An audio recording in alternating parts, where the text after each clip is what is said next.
The first vibration hit my nightstand before sunrise, rattling the glass of water beside it. Then another, and another. By the time I grabbed my phone, the family group chat had exploded across the screen in a flood of messages. Vivian. The police are looking for Reese. Vivian. She stole our car and disappeared. Uncle Rob. Unbelievable. Evan. She finally crossed the line. My chest tightened. I sat up in my Denver apartment, the city still quiet outside, the sky a dull gray. I had been awake for minutes, sipping lukewarm coffee, reviewing renovation numbers for one of my properties on the east side. Now the morning had turned into something sharp and electric. I scrolled faster. Vivian. If she contacts anyone, tell me immediately. We are filing a full report. Aunt Melissa. Has she lost her mind? Evan. She is doing this for attention. Again.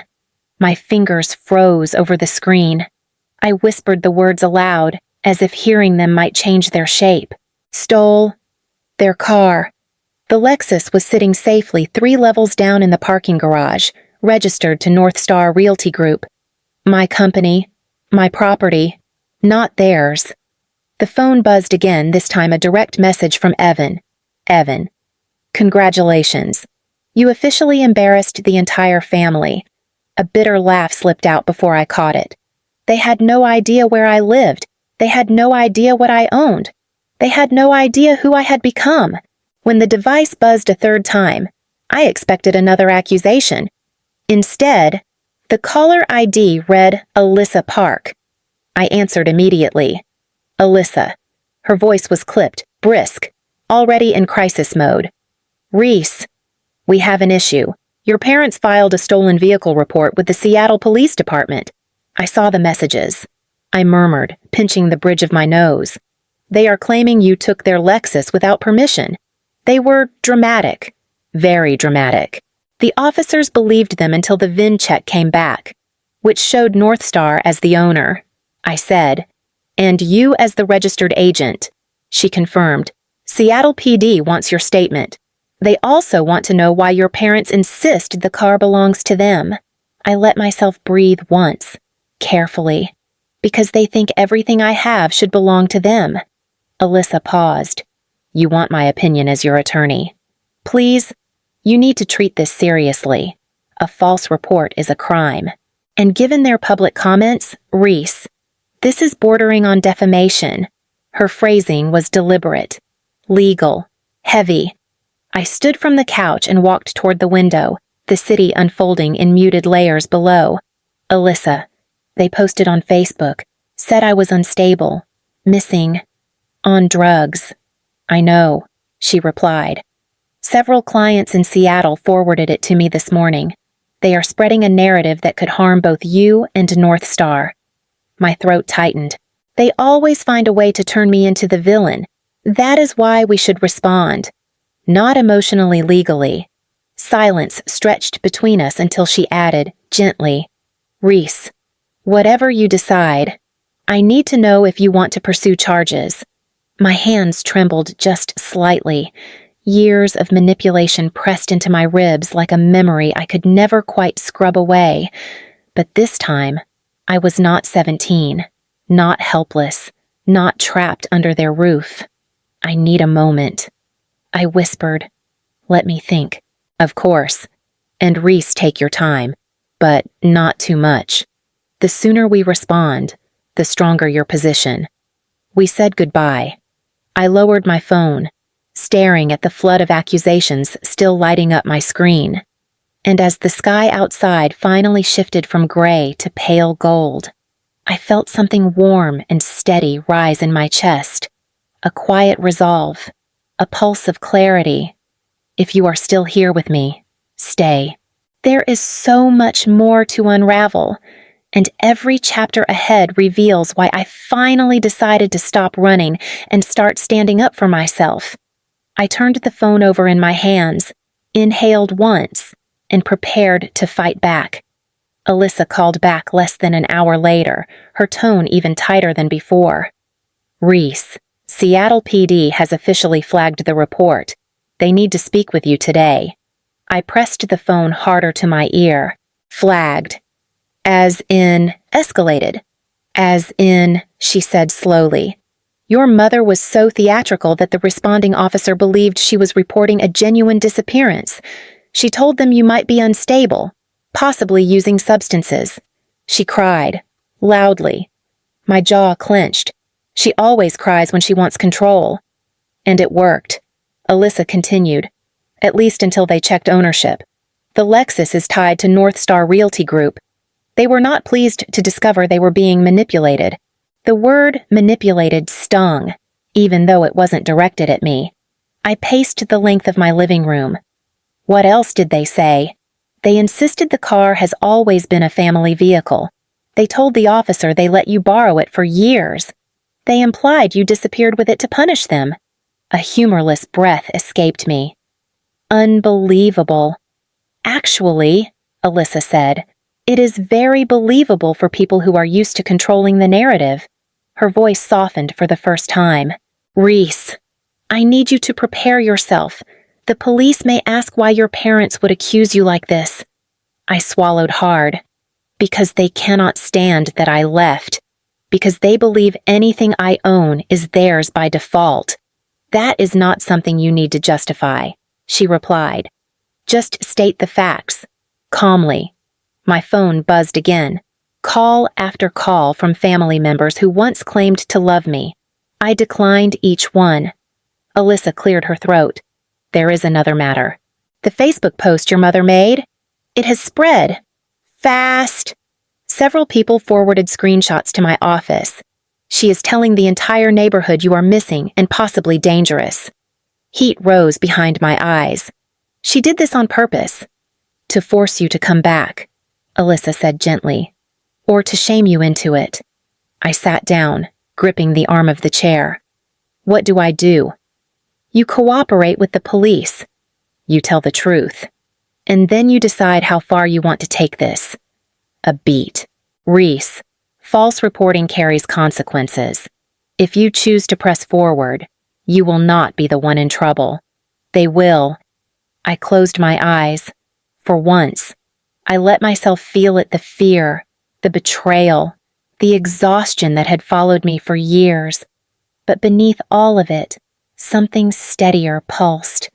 I am ready, I said quietly. Tell the officers I will give my statement. Good, Alyssa replied. And Reese.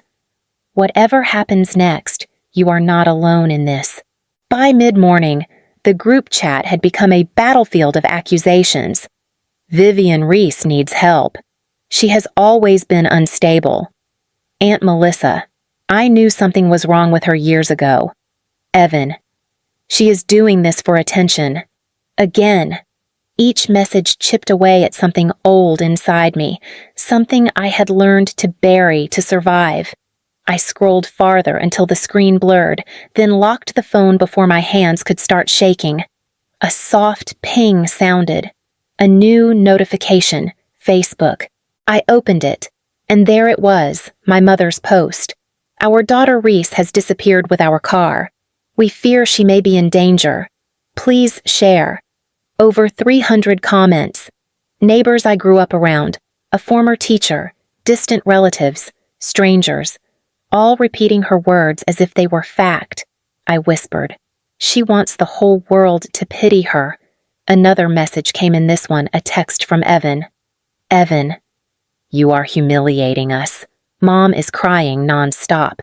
Dad had to calm her down for nearly an hour. What is wrong with you? I typed back with stiff fingers. Me, I did not steal anything. The Lexus belongs to North Star Realty Group. I own it. Evan. You do not own anything. You work in leasing. Stop lying. A bitter laugh cracked out of me. He truly believed it. They all did. When I left Seattle 8 months earlier, I tried to explain the constant pressure, the drop-ins without warning, the way Vivian dismissed every boundary I attempted to set. Evan called me dramatic. My father told me I owed them access to my life. My mother cried until I apologized for upsetting her again and again and again. That last night before I packed my car, Vivian stood in the doorway of my childhood bedroom. "You are throwing your life away," she said. "Running from your family will only prove you are unstable." I had forced myself to keep folding clothes. "I need space. Mom, you need discipline," she snapped. "Everything you have comes from us. Do not forget that. Now." As I sat in my Denver apartment, that sentence echoed louder than all the notifications buzzing through my phone. Another call came in unknown number.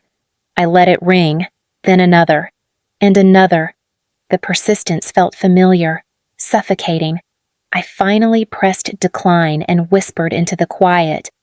"I left because you would not let me breathe." The words steadied me more than I expected. My phone vibrated again. Alyssa this time. "Reese," she said, "Seattle PD wants to schedule your interview. They are starting to question your parents' credibility." I exhaled slowly, a long, trembling breath. "Good," I said. "Let them see who has been telling the truth." By the time I finished giving my initial statement to Seattle PD over the phone, my pulse had settled into something steady, not calm, but controlled. Alyssa stayed on the line with me the whole time. When the call ended, she said softly, "You handled that well." "I am tired of pretending," I replied. "You will not have to pretend much longer." But pretending had been my entire survival for years. I opened my laptop, pulled up the North Star dashboard, and stared at the numbers I had built from nothing. 26 properties, a portfolio valued at $9,700,000, 6 employees, renovation projects across 2 states. Every number on the screen felt like armor proof that I had created a life outside the Calder shadow. My phone buzzed again. "Evan." I almost declined, then answered. He skipped a greeting. "You are destroying Mom." "I am not destroying anyone," I said. "You stole the Lexus." "Reese, just admit it." "She said you took off with it to punish her." I leaned back in my chair. "The Lexus is registered to North Star Realty Group. I bought it outright. I have the paperwork." "Evan, you do not even own a company," he snapped. "Mom said you work in leasing." I let her believe that. I said quietly. There was a pause, sharp, incredulous. "You are lying." His voice rose. "You always exaggerate things." I clicked open a folder on my desktop, filled with documents, articles of incorporation, loan agreements, inspection reports, deeds. North Star exists. I founded it 6 years ago. That is impossible. "You never asked what I did with my time," I said. "You never asked how I paid my bills. You never asked why I worked late nights and double shifts." "You are making this up to make Mom look bad." "No," I said, my voice finally breaking its calm edge. "I worked for years to build something for myself. I stopped telling you because every time I tried to grow, Mom treated it like betrayal. She just wants to help. She wants control." I corrected. He drew in a breath, shaky with frustration. "If you really had money, why did you never offer to help Mom and Dad? Why did you not help me when I lost my job?" "Because you never asked for help," I said. "You demanded it. You assumed it. That is what family does." "Reese." "No," I whispered. "That is what our family does." A long silence followed. Then Evan hung up without another word. I stared at my reflection in the darkened laptop screen. My eyes looked different, older, sharper, clearer. I closed the computer and stood, pacing the room to shake off the tremor in my hands. My phone rang again. This time it was Jenna Ruiz, my cousin from Tacoma. I answered immediately. "Jenna, I saw the Facebook post," she said. Her voice wavered between anger and concern. "Reese, what is happening? Your mom is telling everyone you vanished." "I am fine," I said. "They filed a stolen vehicle report." "What?" Her disbelief cut through the static. The Lexus. The one you bought in Denver. Yes? Why would they? She stopped, and something clicked. Reese. They think the car is theirs. They think everything is theirs. Jenna exhaled. Tell me the truth. How bad is this bad enough that the police are questioning them now? She was quiet for a long moment. Then, softly, they are afraid of you. You know. I shut my eyes. Why would they be afraid of me? Because you left, she said. And because you built a life without them, one they cannot control. Her words slid into me like a truth I had known, but never dared to say aloud. For the first time that day, something in my chest loosened. Jenna, I said, there is more. You should know who I really am now. Jenna, I said carefully, North Star is not a side project. It is my company. I own 26 properties across Colorado. The Lexus is a company vehicle. My parents know none of this. The line went silent. When Jenna finally spoke, her voice was low. Reese, this is real, all of it. Yes, and they think you are still struggling in leasing. They never wanted the truth. They wanted something they could control. Before she could answer, another call came in. Alyssa. I switched lines. Reese, she said, Seattle PD has finished their initial review. They want a formal interview tomorrow. And they hinted the report your parents filed is looking increasingly fabricated. I let that sink in for one steady breath. So they know my parents lied. They are close to concluding it. But they need one thing. Her tone shifted. They need to know if you plan to pursue charges. The words carried weight, a finality I had never allowed myself to imagine. Reese, Alyssa continued, your mother's Facebook post and the group chat messages they show intent to damage your reputation, combined with the false report. This is significant. I sank onto the edge of the bed. They will say I am overreacting, that I am doing this to punish them. Alyssa did not soften. You are not responsible for their narrative. You are responsible for your safety and your reputation. A beep vibrated through the phone, another incoming call. Vivian, Alyssa exhaled. If you answer, record it. If you do not, that is fine too.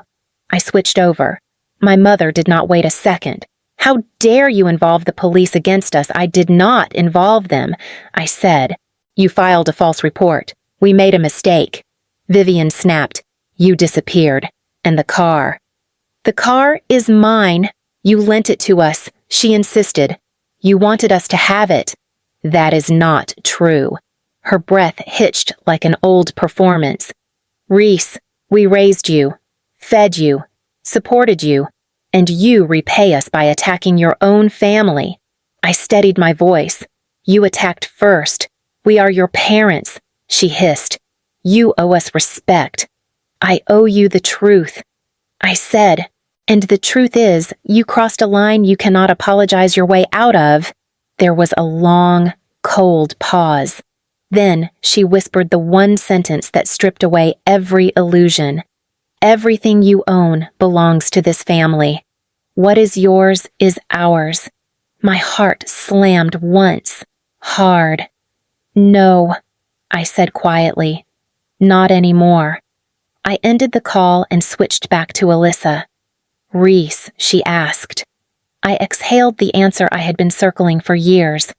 I am pressing charges. The formal interview with Seattle PD lasted nearly an hour. When it ended, the detective thanked me for my clarity and said they would be in touch soon with their findings. Alyssa called the moment I hung up. They are moving quickly, she said. Your parents' statements are inconsistent. The officers noted your mother changed her story 3 times. I rubbed the tension forming at the base of my skull. She always shifts the story when she feels cornered. This time, Alyssa replied, the shifts are documented. 2 days later, the department called back. Vivian and Thomas Calder were being charged with filing a false police report. Each owed a fine of $750 and would complete 50 hours of community service. I was sitting at my kitchen island when I heard the news. I did not celebrate. I did not cry. I simply whispered, "It is done." But the calm lasted less than an hour. Evan called, voice already raised. "You had them charged. Are you out of your mind?" "They filed a false report," I said. "They were scared. They thought you were missing.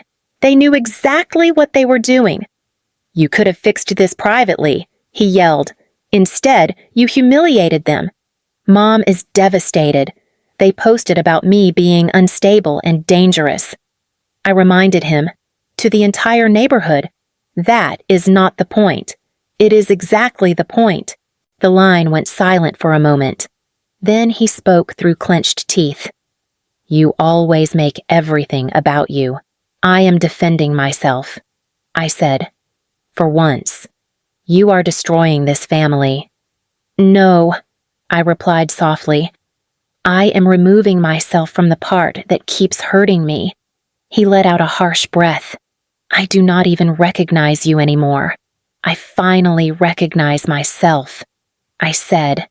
He hung up without another word. Alyssa called that afternoon. "I have reviewed all the documentation. The visits to your apartment, the calls to your workplace, the attempts to get your address through Evan's friends. This is repeated harassment." My pulse steadied.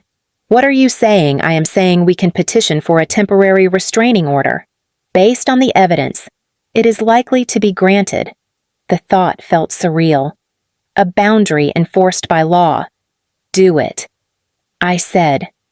3 weeks later, a judge granted a 6-month order. Vivian and Thomas were prohibited from contacting me directly or through others. Any violation would result in additional charges.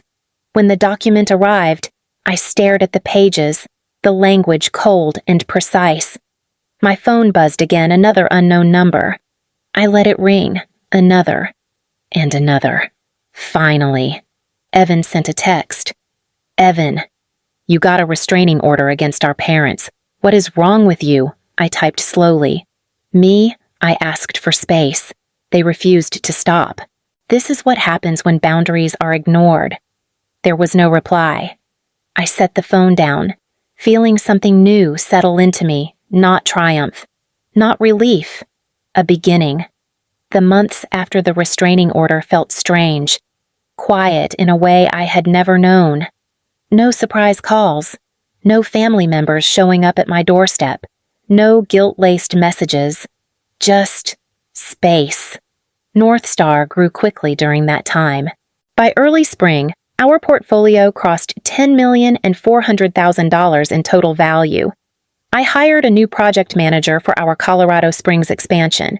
My days were full construction bids, tenant calls, loan negotiations, team meetings, work that came from my own effort, not from anyone's demands. One afternoon, as I finished reviewing an inspection report, a familiar name lit up my phone. "Jenna." I answered immediately. "Hey, are you free tonight?" she asked. "I am driving down from Tacoma. I want to see you." Hearing her voice softened something inside me. "Yes, come." When she arrived hours later, she stepped into my apartment with wide eyes. "Reese, this place looks like an adult actually lives here." I laughed quietly. It is still a work in progress. We sat across from each other at my small dining table, takeout containers between us. She studied me for a moment. "You look different," she said.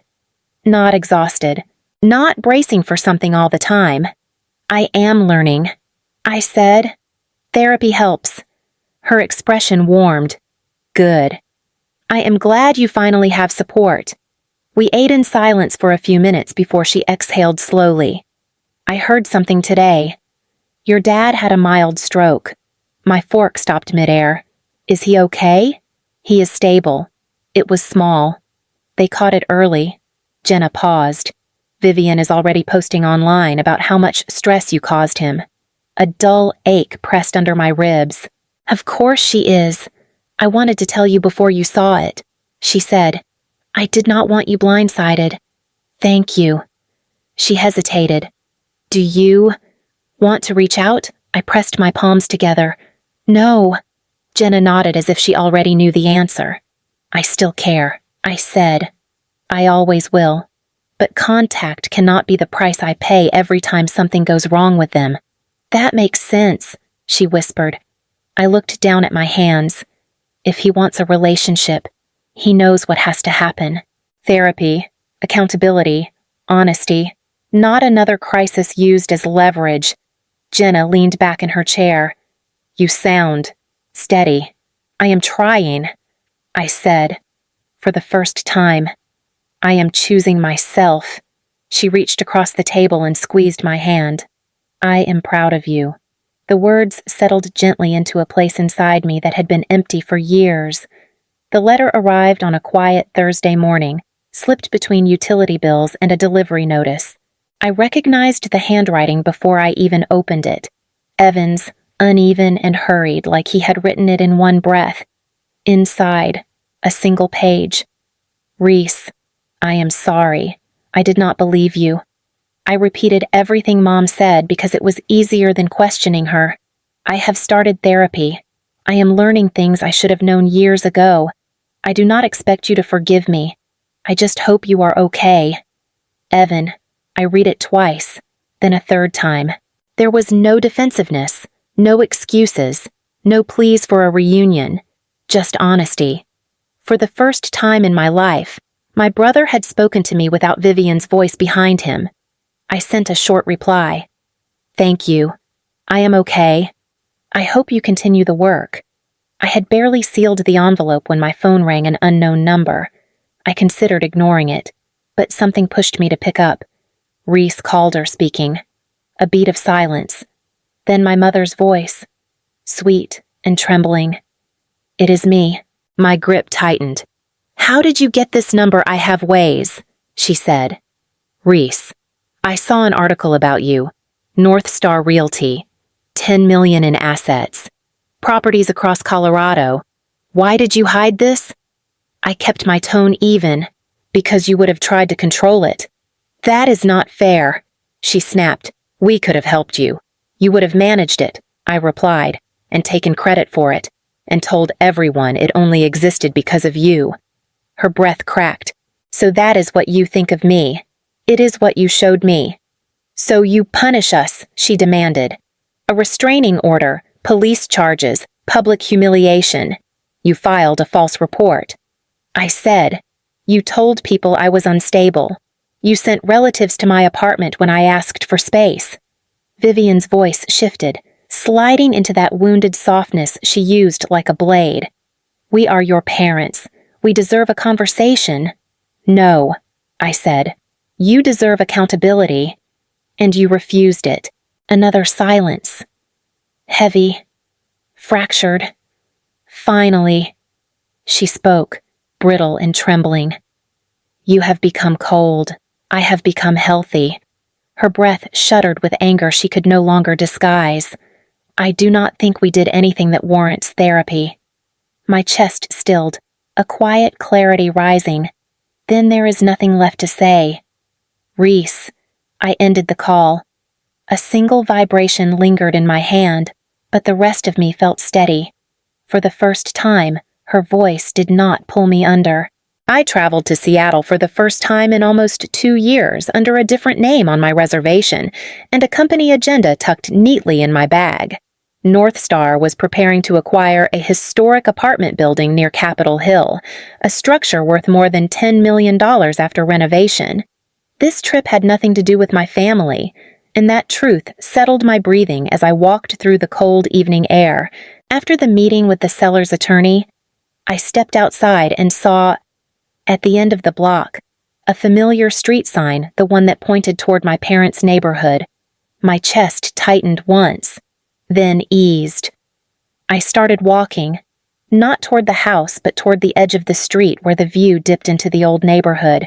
I stopped at the corner, just far enough to see the tops of the houses, just close enough to feel something shift inside me. My phone buzzed. A message from Jenna. Jenna, if you need anything, I am here. Proud of how far you have come. A second message followed Evan this time. Evan, thank you for writing back. I am still in therapy. I am trying. I typed back a simple response. I know. Keep going.